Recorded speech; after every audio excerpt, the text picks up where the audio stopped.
"The privilege ends here," my husband announced, deciding that from now on we'd have separate budgets. I agreed, already knowing he'd regret it soon. On Sunday, as usual, my in-laws came for lunch. But when my mother-in-law stepped into the kitchen, she screamed so loudly even the neighbors ran out of their houses. There are moments in life that aren't just painful, they're deeply, fundamentally humiliating. And for me, that moment arrived with a chilling calm, when my husband looked me in the eye and casually informed me my comfortable life at his expense was officially over. He had no idea he was about to unleash a storm. It was a Friday night, just hours after I'd spent countless hours in the kitchen, preparing a lavish 3-course dinner for Leonard's parents. The house was spotless, the table set perfectly, all the things I meticulously did every other Friday. Then, as his parents' car pulled away, Leonard turned to me with that calculated, almost serene look he got when he thought he held all the cards. "Sweetheart," he began, his voice devoid of warmth, "starting with the next payment, we'll have separate budgets. Your comfortable life at my expense is over." Those were his exact words, spoken in the very living room we bought. A living room, I might add, that existed because of the money I inherited from my incredible Grandma Teresa. I can still hear the coldness in his tone, as if he were signing a contract, not tearing apart the fabric of our marriage. Some humiliations don't hit you like a slap, they seep in like silent poison, slowly paralyzing you before you even realize it. Have you ever felt invisible in your own home? Like everything you do just doesn't count? It's a devastating feeling, and the worst part is, you get used to it, little by little, until one day, you just explode. Believe me, you won't want to miss what happens when a woman finally gets tired of tolerating everything and decides to start charging for what she does. This all began right after Veronica and Mr. Charles Bennett, Leonard's parents, left. Every other Friday, their visit meant at least 6 hours of my time cooking, cleaning, arranging flowers, making sure every corner of the house was spotless. Also, Veronica could conduct her little inspection and deliver one of her passive-aggressive remarks about my little graphic design hobby. "It's nice that you have something to keep you busy," she'd say, as if my work, my passion, wasn't real work. That evening, the conversation had somehow turned to how we'd managed to buy such a beautiful house in the suburbs outside New York City. Leonard, chest puffed out with pride, talked about his hard work, his vision, and how wisely he'd invested. He conveniently omitted that the vast majority of the down payment had come directly from my inheritance. The moment their car was out of sight, he turned to me with that arrogant smile I'd always secretly despised and delivered his ultimatum. He said it with the calm confidence of someone who expected me to break down, to beg, to cry. But all I felt was a sudden icy chill. The sheer injustice of his words hit me like a truth that had always been there, just out of focus, and was now painfully clear. I was the one working until 2 in the morning on my tablet, designing logos, editing videos, and completing freelance projects for my clients. I was the one managing the household accounts, doing the shopping, paying the bills, and decorating every room with my taste and, yes, often with my money. Every Sunday, I cooked as if it were a feast for his parents, appetizers, main course, dessert, only to hear Veronica's inevitable criticism about the sauce or the way the meat was cooked. To them, all of it was invisible. It was just my duty, as a wife, something expected, never appreciated. My financial contribution, even if irregular, was seen as a whim. And my inheritance? That was just luck, something Leonard chose to conveniently forget. In that moment, everything became agonizingly clear. He didn't see me as his partner. He saw me as a luxury employee, a woman he was generously supporting. I remember the first time I truly felt that sense of invisibility. It was during our very first Sunday lunch in this house. I'd spent 2 full days preparing roasted pork using Grandma Teresa's recipe. I was excited, proud, eager to please. When Veronica took her first bite, she simply said, "It's a bit dry. Next time, let me supervise you so it turns out better." Leonard said nothing. He just lowered his head and kept eating, giving his mother a faint, approving smile. That day, I understood, every Sunday would be a test, and I was destined to fail.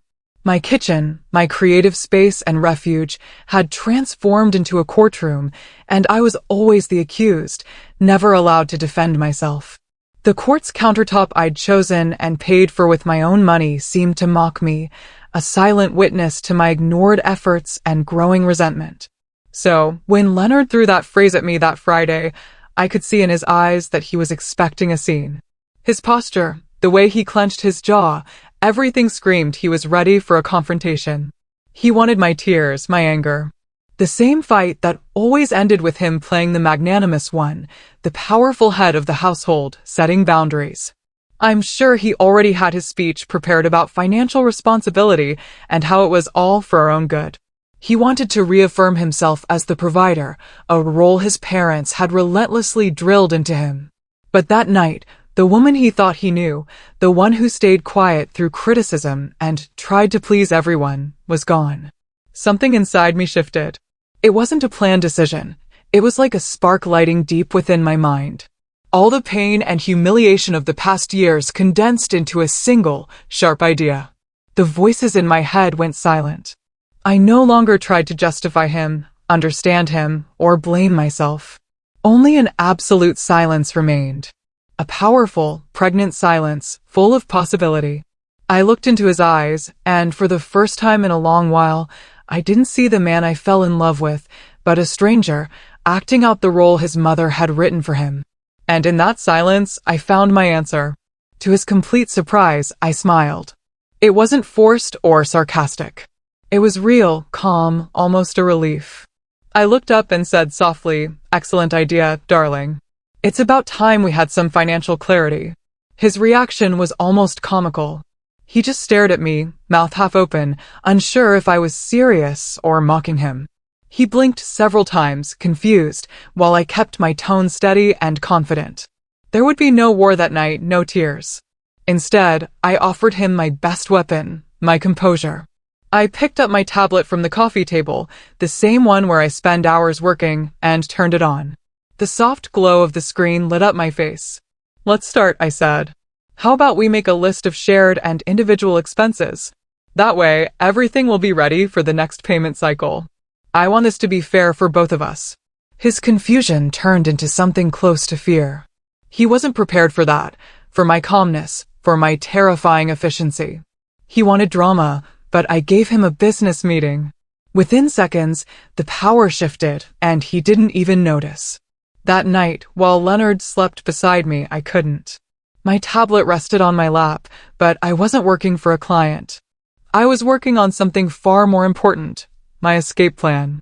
I made a detailed list of every household task I did: meal planning, shopping, cleaning, budgeting, coordinating maintenance, every invisible job that kept our life running. Next to each task, I looked up how much people in New York City charged for those same services: a personal chef, a housekeeper, a household manager, an event planner. The numbers added up, one by one, until they formed a surprising total. That's when I knew exactly what I would do. My plan for Sunday lunch began to take shape. A plan both beautiful and terrifying. The clarity Leonard claimed to want was about to arrive, though not in the way he imagined. On Saturday morning, the house felt different. The air felt still, heavy with a quiet tension. There were no clattering pots, no smell of spices, no rush of me trying to make everything perfect. Leonard came downstairs expecting to find me in the kitchen, perhaps regretful or worried. Instead, he found me sitting on the patio sofa with a cup of coffee in my hand and my tablet on my lap. He stared silently, waiting for me to speak. I looked up and smiled calmly. "Good morning, darling," I said. I slept wonderfully. His face was priceless. He didn't understand anything. Peace had become my new weapon, and he had no defense against it. He didn't realize that the woman he had humiliated the night before no longer existed. In her place was a strategist who had spent the night calculating the exact price of her freedom. All day he tried to provoke me, throwing comments about how nice it must be to enjoy my day off, as if he didn't know my weeks were filled with endless work and sleepless nights. While I was focused on one of my designs, he walked behind me and said mockingly, "Good thing you have time for your little drawings." Each word from him opened a deeper gap between us. In the past, phrases like that would have hurt, made me feel guilty or lazy. But now, every comment was just another line in the mental invoice I was drafting. I listened without reacting, nodded with a calm serenity that drove him crazy. And in my mind, I added an extra charge for emotional damage. He didn't realize he was no longer talking to his wife, but to a service provider about to hand him her bill. His arrogance was the fuel feeding my new determination. That afternoon, I went to the grocery store, but it wasn't the usual weekend shopping trip. There were no pork ribs for his father, no expensive wine his mother loved, no ingredients for those family feasts. This time, I walked the aisles with a different purpose. I bought Greek yogurt just for me, a good salmon fillet, avocados, blueberries, and the specialty coffee I love. Every item I placed in the cart was a silent declaration of independence. At the checkout, I paid with my own card and felt a small but powerful satisfaction. It was the first time in a long while that I bought food just for me, for my taste, my health, my needs. It was a simple gesture, but it felt like the first step toward reclaiming my space, not only in the house, but in my life. When I got back and started putting away my groceries, I stood for a moment, looking at the kitchen. That dream kitchen, with its veined white quartz island and stainless steel appliances, was my pride. I had designed it myself, chosen every detail, from the cabinet handles to the lighting. And above all, I had paid for it with a large portion of the money left to me by Grandma Teresa. I remembered what she told me the day she gave me the inheritance papers. It's for you to build your independence, sweetheart, not anyone else's. A wave of guilt formed in my chest as I thought about how I had betrayed her wish, how I'd allowed my investment to become the stage for my own servitude. But that guilt quickly turned into a decision as firm as steel. I would honor her memory, and that kitchen would become the place where my independence was reborn. As the sun began to set behind the buildings of New York City, doubt tried to sneak into my mind. I sat on the porch, wondering if I was being too drastic. Maybe I should talk to him, try once more to make him understand. But then, like a ghost, last Christmas came back to me. I had spent 3 days cooking for 20 of his relatives. I was exhausted but satisfied until I heard Veronica whisper to her sister, "Poor Leonard. He works so hard while Marion just plays house." No one defended me. Leonard, standing right beside her, simply smiled. That memory erased any hesitation. No, I wasn't being drastic. I was being fair. For the first time, I was putting myself first. That Saturday's dinner was an odd scene. I ordered a salad from a nearby restaurant just for myself. Leonard looked at me, waiting for me to offer him some, but I didn't. He quietly got up and made himself a ham and cheese sandwich with the oldest bread he could find in the pantry. We ate in heavy silence, broken only by the sound of silverware. He expected me to speak first, to find the quiet unbearable, and end up crying or yelling. But I savored every bite of my salad with a calm that was entirely new, tasting the flavor of my self-assertion. He had asked for separate budgets and clear rules, and I was giving them to him to the letter. What he didn't understand was that his attempt to control me had set me free. The cage he built for me had opened, and I was learning to fly again, right inside my own home. Sunday morning arrived with an eerie peace. I woke up early, as always, but instead of rushing to the kitchen to marinate meat or prepare dessert, I made myself a cup of tea and went out to the patio to read. The city sunlight started to warm the air, and the house was in complete silence. There were no clanging pots or the smell of frying garlic, only birdsong and the soft whisper of the breeze. For the first time in many years, a Sunday morning didn't feel like the start of another unpaid workday, but like what it was supposed to be, a day of rest. I felt a deep peace, the kind that comes when you know you're about to reclaim what's rightfully yours. Leonard came downstairs around 9. His eyes scanned the spotless, empty kitchen, and a line of worry appeared on his forehead. "Don't tell me you're not cooking." "My parents are coming at 1, he said, his voice almost childish, like a kid afraid his birthday party was about to be cancelled. I looked at him over the top of my book and replied as naturally as if we were talking about the weather. "No, sweetheart." Sunday lunches were part of my household management services. And since we now have separate budgets, that service comes with a fee. If you'd like to hire me, we can discuss the rates. His expression shifted from confusion to disbelief, then to barely contained anger. I could almost hear the gears in his head turning desperately, trying to find a way to regain control. But I no longer played his game. A few minutes later, his phone rang. Of course, it was Veronica. I could hear him from the living room, speaking in a low, tense voice. Yes, Mom. Everything's fine. Yes, of course. Something simpler today. A surprise.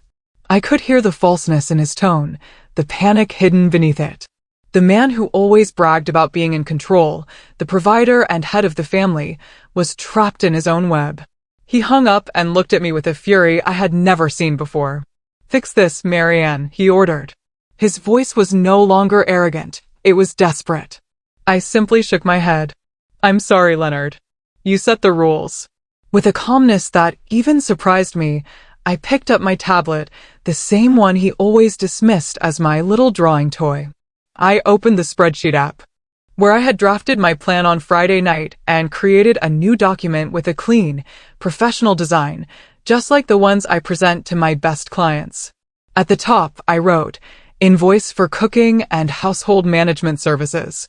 I began breaking down the costs, menu planning, purchasing quality ingredients, preparation and cooking, 6 hours of labor at the rate of a private chef, table service, and cleanup. Each line had a value based on real market prices in New York City. The total was beautiful, neat, round, and absolutely fair. My work tool had become the instrument of my own justice. When the clock struck 1, I went to the refrigerator. I took out the salmon, avocados, and vegetables I had bought for myself. With steady movements, I began preparing my own lunch. At the same time, I grabbed a roll of labels and a marker. I opened the Greek yogurt and wrote on a label, Property of Marianne. I did the same with my coffee, my fruit, and my bottle of wine. It was a small, almost absurd gesture, but one full of meaning. I was drawing a line, not only in the fridge, but in our lives. He wanted separation, and I was giving it to him in the most literal way possible. I could hear his restless footsteps pacing through the living room, the rhythm marking time until the inevitable moment. The doorbell was about to ring, and I was ready. The show was about to begin. By the way, if you're still with me and hooked on this wild ride, make sure to hit that subscribe button. Trust me, more unbelievable stories like this are always brewing. At exactly 1 o'clock, the bell rang. A sharp sound cutting through the silence of the house like a knife. Each vibration ran down my spine, not with fear, but with a strange sense of anticipation. It was the signal, the moment I had been preparing for. I watched Leonard leap from the sofa as if jolted by electricity. His face, pale and covered in sweat, was a map of panic. He ran to the door, smoothing his shirt and trying to put on a smile that never reached his eyes. He was about to play his usual role, the perfect husband, the dutiful son, the confident host, the illusion of a happy family, the man of the house, without realizing that the foundations of his castle were about to collapse. From the calm of the patio, with my coffee still warm in my hand, I felt like I was watching a play. I was the director, and he was the tragic protagonist, unaware that he was about to face the final act. The moment he opened the door, his transformation was instant. His voice turned loud and artificially cheerful, that rehearsed tone I knew so well. Mom, Dad, welcome. Come in, please. Veronica and Mr. Charles Bennett walked in with the confidence of people who felt they owned the place. Veronica wore a flawless white linen suit that probably cost more than my last design invoice. She scanned the room, looking for me, and when she didn't see me, she lifted her chin in disdain. How strange, she said loudly. It doesn't smell like anything today. Usually, you can smell the roast pork from the entrance. Mr. Bennett, as always, remained silent, but his eyes swept the living room, noticing the stillness, the absence of the usual bustle that signaled their arrival. The first stone had been thrown, and I hadn't even moved. Leonard, sweating visibly, tried to distract his parents. Today, I wanted to give you a surprise, something different. Why don't you sit in the living room? Can I get you something to drink? A glass of wine? Maybe whiskey? His attempt to act like the perfect host was pathetic. He never served the drinks. That had always been my job.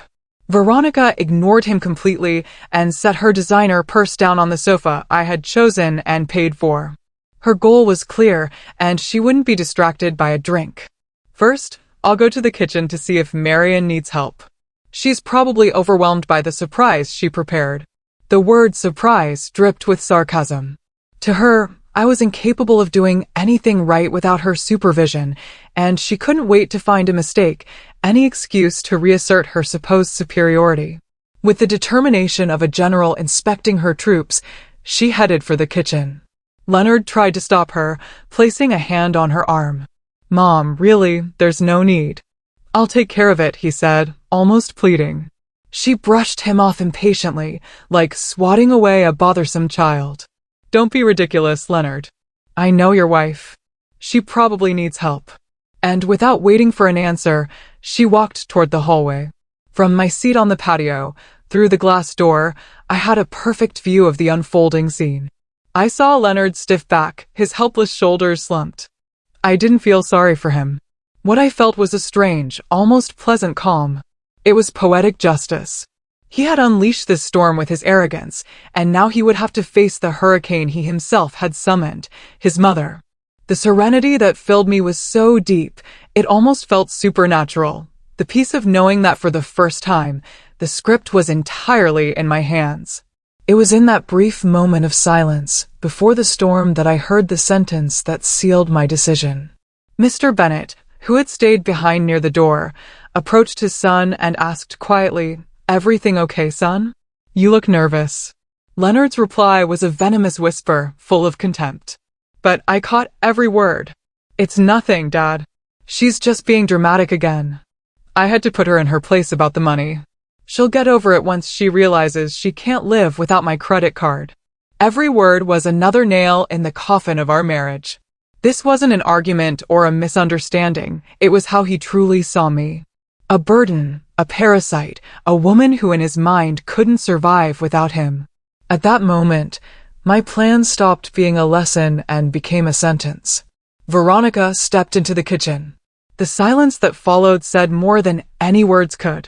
I could imagine the scene without even moving, her eyes scanning the spotless white quartz counters, the dry, shining sink, the cold stove, the closed cabinets, everything immaculate like a magazine photo, but utterly lifeless. She had expected the scent of spices, the warmth of the oven, the bubbling of pots. Instead, she found sterile silence, the emptiness of a broken routine. I could almost feel her confusion, her mind racing to find a logical explanation. Maybe she thought the food was in the patio oven, or that everything was ready and I was just waiting to serve. But that stillness had to be eating away at her reasoning. Then came the scream. It wasn't just a startled shriek. It was a roar of pure fury, a guttural sound that ripped through the air and shook the walls of the house.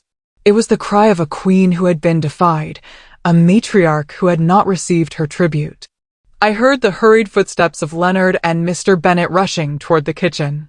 They entered to find Veronica standing in the middle of the tiled floor I had chosen, her face red, one trembling finger pointing at the refrigerator.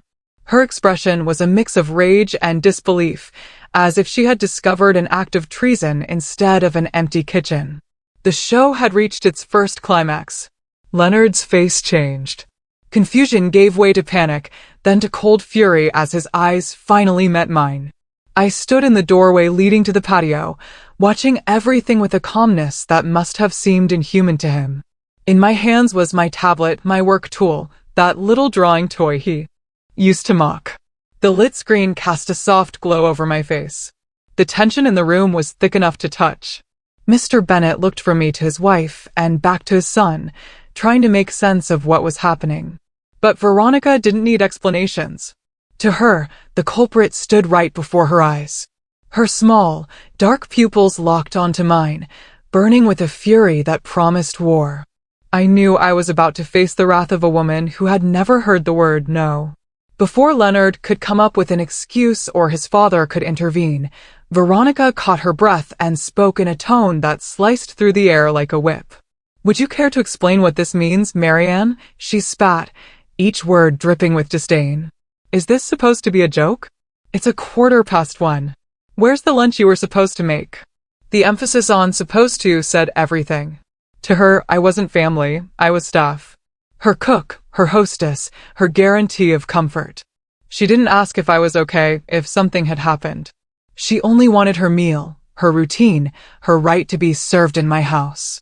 She was so certain of her power over me that it never even crossed her mind that I might have a reason. Without saying a word, I stepped forward. The silence grew heavier. I lifted my tablet and turned the screen toward them. The document I had prepared on Friday night glowed with professional precision. At the top, in an elegant font I had designed myself, the title read, Invoice, Sunday Lunch Services. I let the image speak for itself. I saw confusion flicker on Mr. Bennett's face. Veronica's fury dissolved into bewilderment, and pure terror flashed in Leonard's eyes. He, and only he, understood immediately what he was seeing. He had asked for financial clarity, and I was handing it to him on a silver platter.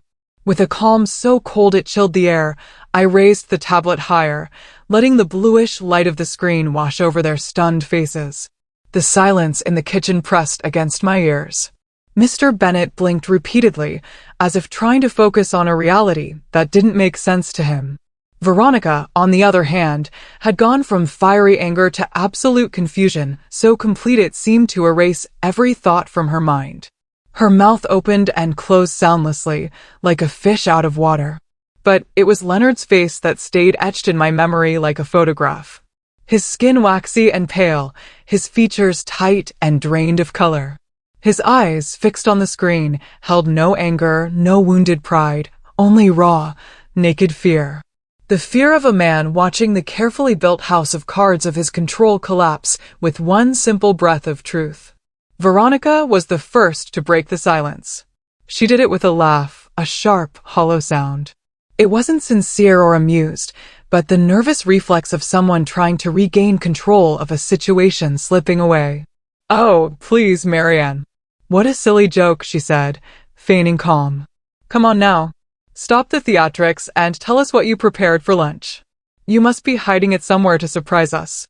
She stepped toward me with that forced smile she used whenever she wanted to remind everyone who she thought was in charge. She lifted her hand to pat my arm, condescending, almost maternal. But I didn't move. Her hand met only empty air. Her smile vanished instantly. My eyes never left hers. "It's not a joke, Veronica," I said slowly. "It's a business proposal."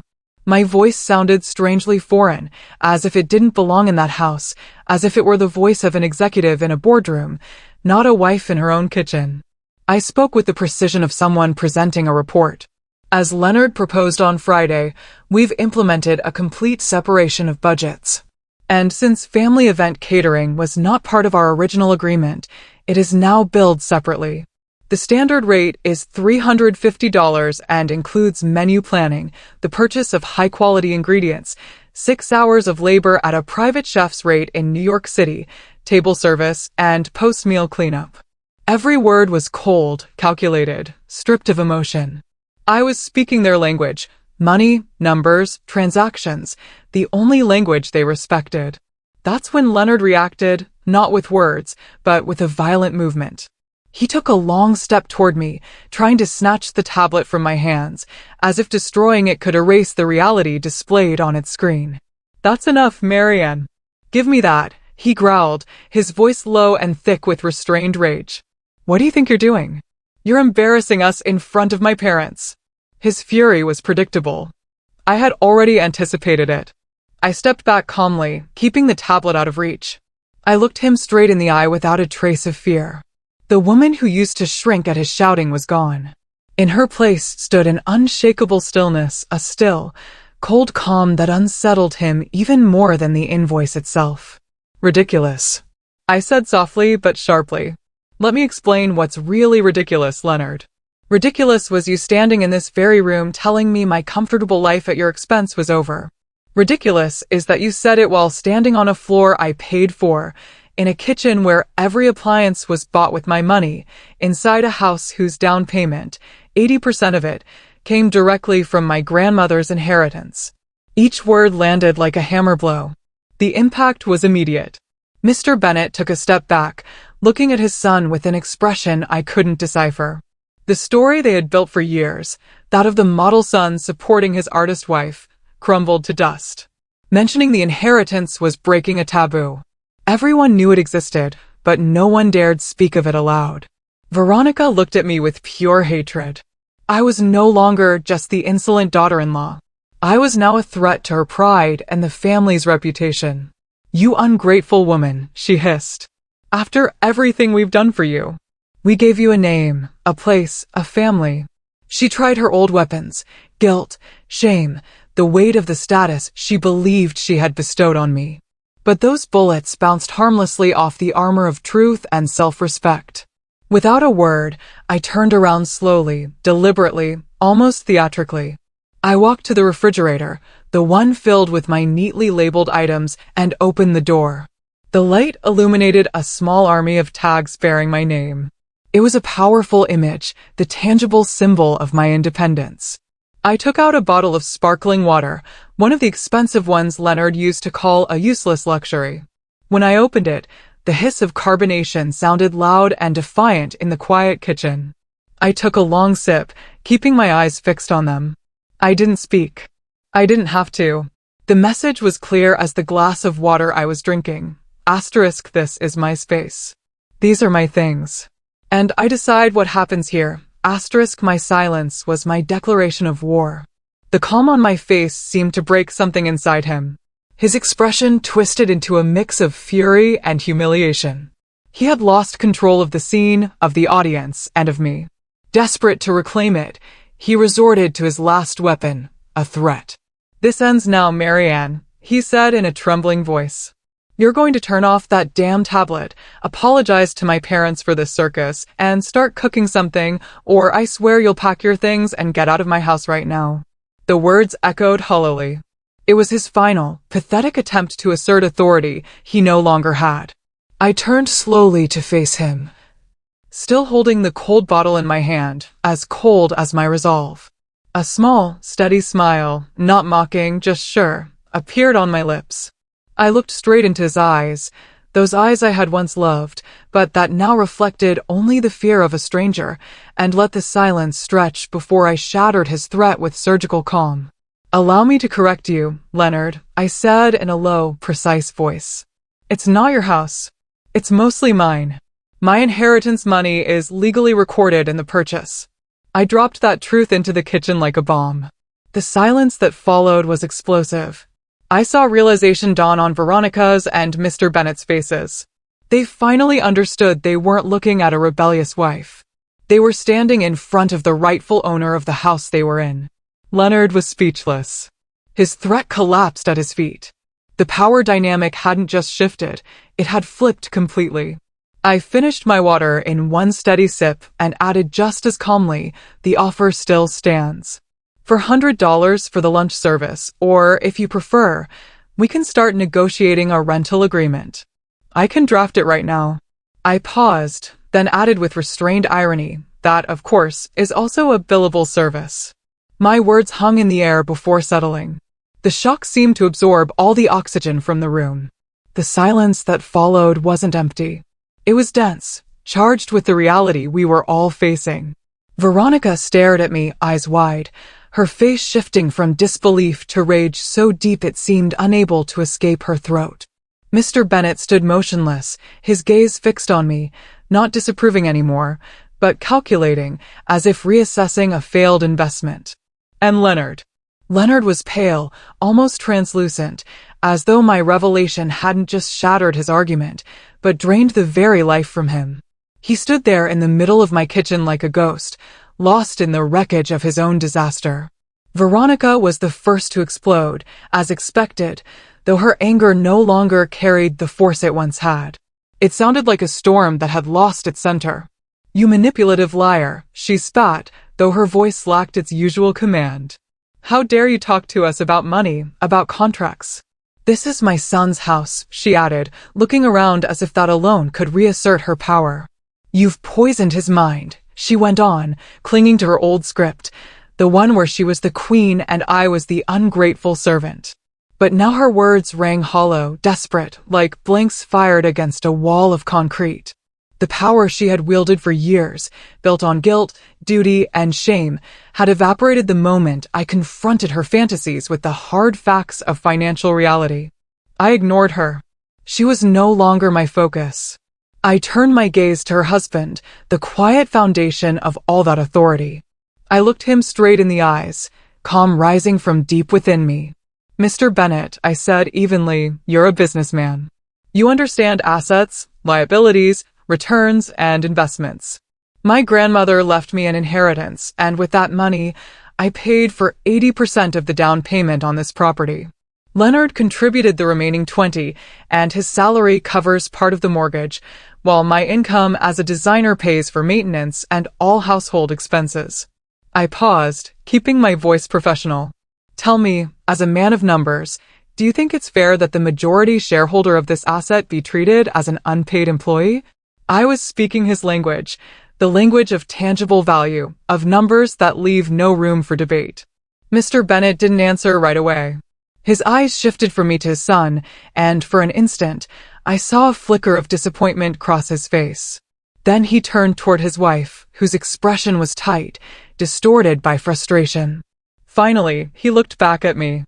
His eyes no longer held disdain, but something new, a cool assessment, almost a quiet respect. He didn't say a word, but his silence was the clearest response. In the court of logic and facts, the case was closed. It wasn't a victory for me. It was a sentence for Leonard. His father, with that silence, had just confirmed everything I'd said, and that destroyed him. I saw him deflate like the air leaving a balloon. The arrogance, the fury, the pride, all of it vanished, leaving behind only a hollow sadness. He ran a hand through his hair, avoiding my gaze and his parents'. "That's enough, Marianne," he whispered, his voice trembling, barely audible. "You won. That's what you wanted, isn't it? You won. You ruined Sunday. You ruined everything." It wasn't an apology. It was the whine of a child blaming someone else for breaking a toy he had already smashed himself. He blamed me for revealing the truth, not realizing that he was the one who had built the lie. To Leonard, my act of independence was an act of destruction. I slowly shook my head, and a shadow of genuine sadness passed through me. "I didn't ruin anything, Leonard," I said quietly. "I just held up a mirror.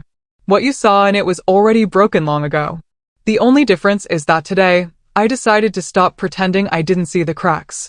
I walked calmly to the kitchen island and set my tablet down on the quartz counter, the same place where my plan had begun. My work tool, the one he used to belittle as my little drawing toy, now rested motionless, its purpose fulfilled.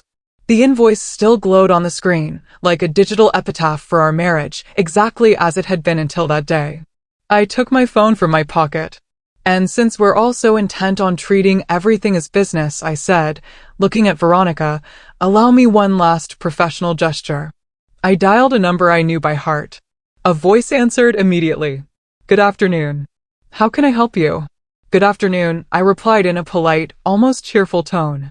"I'd like to confirm a reservation for 3 people under the name Veronica Bennett." "Yes, that's right. For lunch. Could it be on the terrace?" "Perfect. Thank you very much." I hung up and looked at them. Their faces were a portrait of confusion. "I've reserved a table for you at one of the most exclusive restaurants on the Upper East Side," I said evenly. "It's a gift from me. Consider it compensation for the inconvenience and for the catering service not provided today." It wasn't a gesture of peace. It was a gesture of power, an elegant dismissal. I was offering them luxury, the same luxury they had always used to underline their superiority.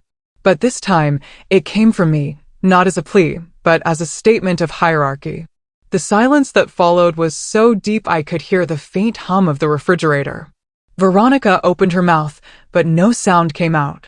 Mr. Bennett watched me with a complicated expression, part surprise, part faint amusement, as if recognizing a master stroke.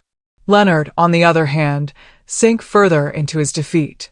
I hadn't beaten him with shouting or tears, but with precision, with calculated courtesy that left him unarmed, with no way out. He had lost on his own battlefield, power and status. "We're not going anywhere," Veronica stammered finally, looking to her husband for backup. Charles, for heaven's sake, say something. Do something. But for the first time in all the years I'd known them, Mr. Bennet didn't side with her. He shook his head slowly, with a finality that left no doubt. Let's go, Veronica, he said, his voice calm but firm. I think Marian has made herself perfectly clear. It was the final blow. The patriarch, the silent judge, had just delivered his verdict, and it wasn't in favor of his own blood. He had chosen reason over loyalty, truth over pretense. Veronica's face crumbled. In seconds, she seemed to age 10 years. She had been betrayed by her son, who hadn't defended the family's honor, and abandoned by her husband, who refused to fight a lost war. With clumsy movements, she grabbed her designer purse, the ridiculous symbol of a status that no longer existed, and without even looking at me, walked past toward the front door. Mr. Bennet followed her, but paused in the doorway. He looked at me for a long moment and gave a small nod. It wasn't an apology or approval. It was acknowledgement between equals. Then he left, closing the door with a soft, final click. The echo of that sound lingered in the air, marking the end of one act and the uncertain beginning of another. Only Leonard and I remained in the silent house. He hadn't moved. He stood there in the middle of the kitchen, shoulders slumped, staring at the empty space his parents had just left behind. After a while, he finally lifted his head. His eyes no longer held anger, only confusion, loss, and the dawning, bitter understanding of what had just happened. The war with his parents had ended in total surrender. But the one between us had only just begun, and for the first time, in the silence of my kitchen, I felt ready for it. Leonard still stood there, motionless, turned to stone, frozen in place, a statue amid the ruins of his own kingdom. The silence his parents left behind was heavier than any scream. I watched him for a few seconds, waiting for a reaction, a word, something to break the stillness, but nothing came. He finally sat down on one of the stools at the island, the same one where he had given me his ultimatum 2 nights earlier, and buried his face in his hands. There was no anger left in his posture, only the crushing weight of total defeat. And in that instant, I didn't feel triumph or satisfaction. What filled me instead was a deep emptiness.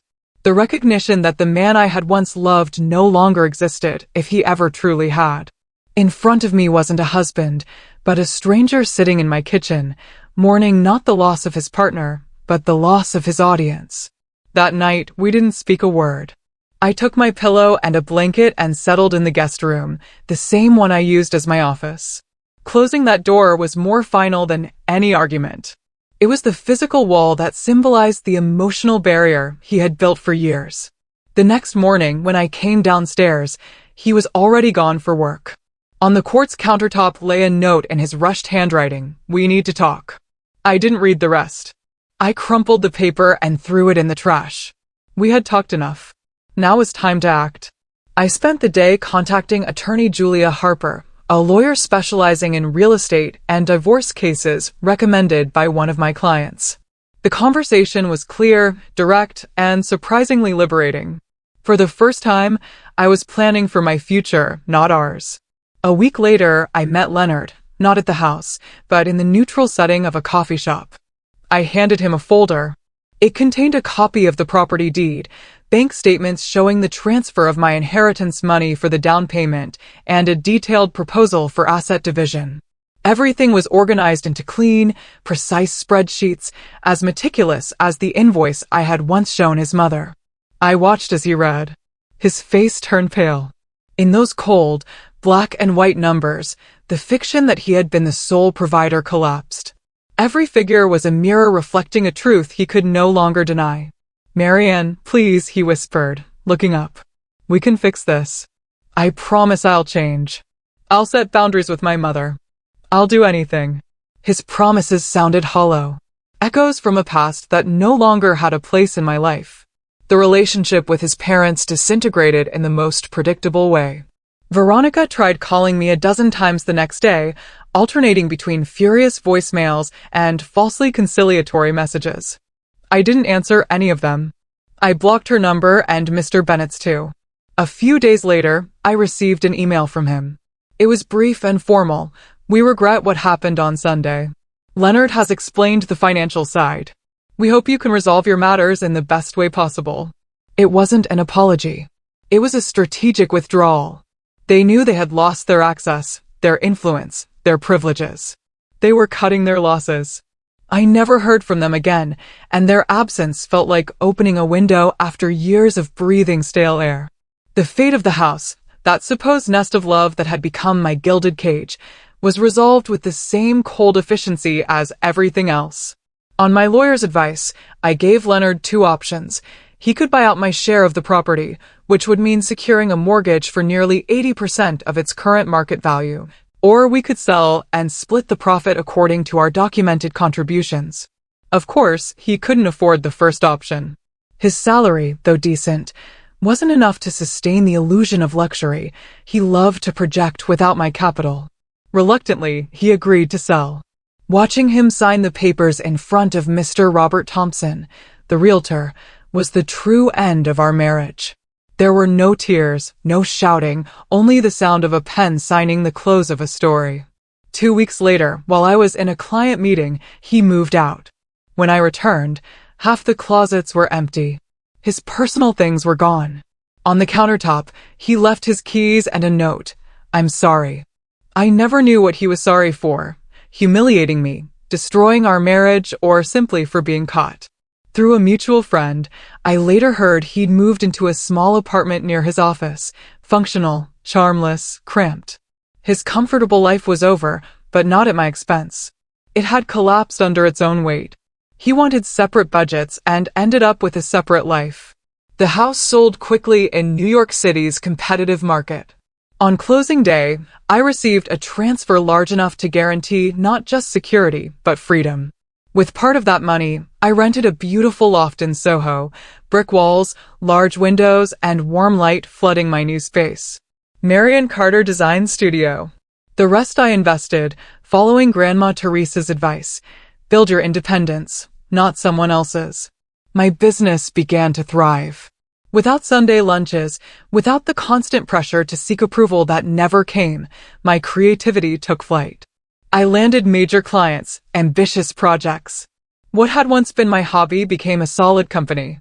Now, when I sit in my studio with my tablet on my lap, I sometimes think about that white quartz kitchen, not with bitterness, but with quiet gratitude. It was the stage of my greatest humiliation, yes, but also of my liberation.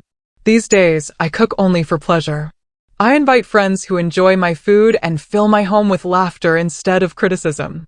Leonard, Veronica, and Mr. Bennett are just characters in a distant story, shadows of another life. I wish them no harm. I simply wish them nothing at all. They occupy zero space in my present. The life I have now, I designed it myself, with my own rules, my own colors, my own rhythm. Friday nights are no longer something I dread, but something I celebrate. Sometimes I order my favorite food. Other times, I open a bottle of wine and work late on a project I'm passionate about, simply because I want to. I look around at this space. That is entirely mine, built with my work and effort. And I finally understand what true wealth means. It's not in a huge house or a 3-course dinner. It's in the quiet peace of living by your own rules. My name no longer appears on makeshift labels inside a refrigerator. It's engraved on my studio door, on my invoices, on my project contracts, and on the contract of my happiness. That's a value no one can ever measure or take away. If I learned anything from this whirlwind, it's that your worth is not an opinion others get to debate.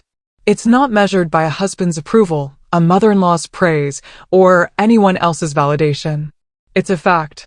For years, I allowed their perception of me to define my own.